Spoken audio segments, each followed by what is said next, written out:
Greetings, my name is Rudimentary Rob. Welcome back to my Raft series. Today we've got just a little quick one here. We're going to do a bit of a tidy up exercise here at Tangaroa.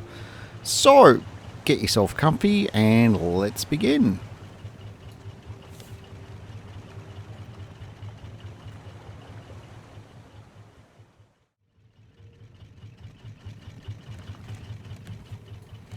Alright, as I hinted at probably at the end of my previous episode, I don't remember what I said exactly, but I did indicate that there were a couple of bits of unfinished business that we're going to do here at Tangaroa. So the first thing we're going to be looking at checking for is any treasure piles. So we're going to run around, in fact a good chunk of this very short episode is me essentially doing a lap and going up and down all the streets with the metal detector, trying to see if there is actually any bits of buried treasure. You won't have to wait long to get the answer on that one, so stay tuned.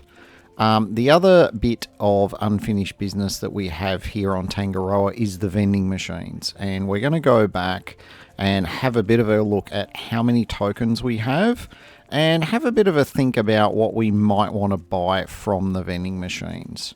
So here we are.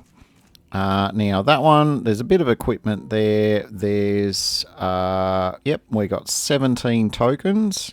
So definitely not an infinite supply. As you can see there, the top two items, one is 8 tokens and one is 6 tokens. So 17 tokens is really not going to go very far at all. So anything we can make ourselves, I'm definitely not going to be buying from here.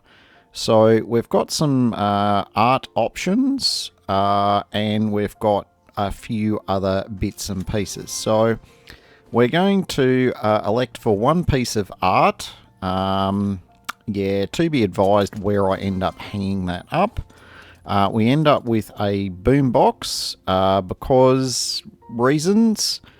And I do have a bit of a think about what I'm going to spend some more coins on. And the end result might surprise you. Am I going to buy armor? Backpacks? No, I'm going to buy a grand piano.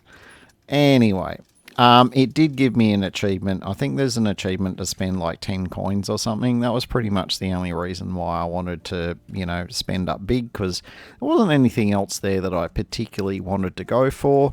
I'm not big on, the whole decorative items. I love some of the raft builds out there, but honestly, that's not me. I'm practical over pretty much any day of the week. So now that we've got that little bit of homework out of the way, we are just going to run around and confirm or deny, is there any treasure locations here? Leave a little comment down below if you think you know the answer.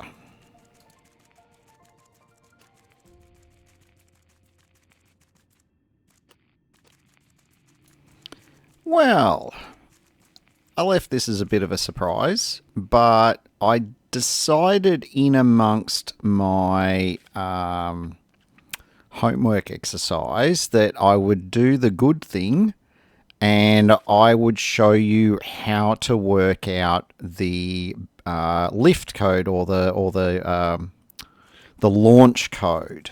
Obviously, I don't need it now because I've finished with Tangaroa, but just as a reference material, this is where you find the 4-digit code. So the 4-digit code is 4813.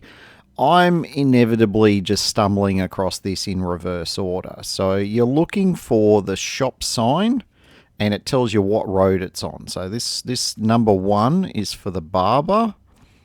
The little life preserver thing was for, oh God, I've forgotten what it is, hair salon or something. Now, while we're doing a lap and continuing to look for treasure, we're going to hunt down the other 2 numbers for you as well, so that you can, for your own wisdom, know how to locate these numbers if you ever decide to do this in the future. And if you haven't played Raft already and it is kind of tickling your fancy a bit, look, maybe wait for the next Steam sale or something like that. It is a lot of fun to play if you like this kind of survival crafting game. But, yep, we're looking around trying to remember, and I ended up looking for the street names because the street signs are pretty obvious. Oh, there we go. Exterio is one of the ones we're looking for. And we're looking around. Oh, there it is. And that is a burger on Exterio Lane. So we can't see a building number there. So we're going to go around the corner to the front of the building and boom, there we go. Number 8. So we've got, in reverse order, we've got 318. So we're just looking for the first number. And the first number's just here. I couldn't be bothered deleting the robot. So we just do a bit of a drive-by here. The number 1 option has that icon at the top, and it has the number 4 on the building. So there you go. That's your 4-digit launch code for the top of the elevator if you're going to go ahead and do Tangaroa. That pretty much wraps up all of the homework that we're doing for Tangaroa at this point. I am going to just randomly open a couple of these outside doors in case I change my mind and I decide to come back. It is worth noting that all of this ring of trees around the outside of Tangaroa, yep, you can chop those down for wood. And I do indeed come back and chop a bit. Actually quite a bit. I think we deleted about 5 or 6 trees there just to get a bit of extra wood.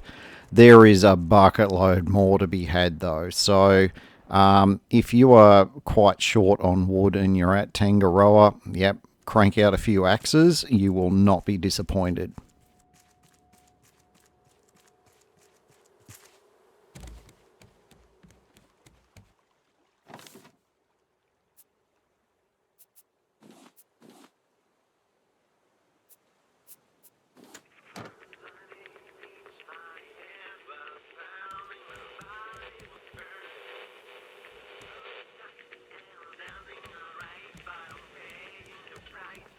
So yeah, that brings us to the end of our research and exploration and chopping trees episode. If you have enjoyed this episode, please remember to give me a thumbs up. I do love it when I get lots of likes. If you're not already subscribed to the channel, please consider subscribing. Certainly if you like catching up on my content from time to time, being subscribed means you'll just get a little notification from time to time. And yeah, as I always say, until next time, my name is Rudimentary Rob. Thank you very much for watching, and make sure you have yourself an absolutely fantastic day.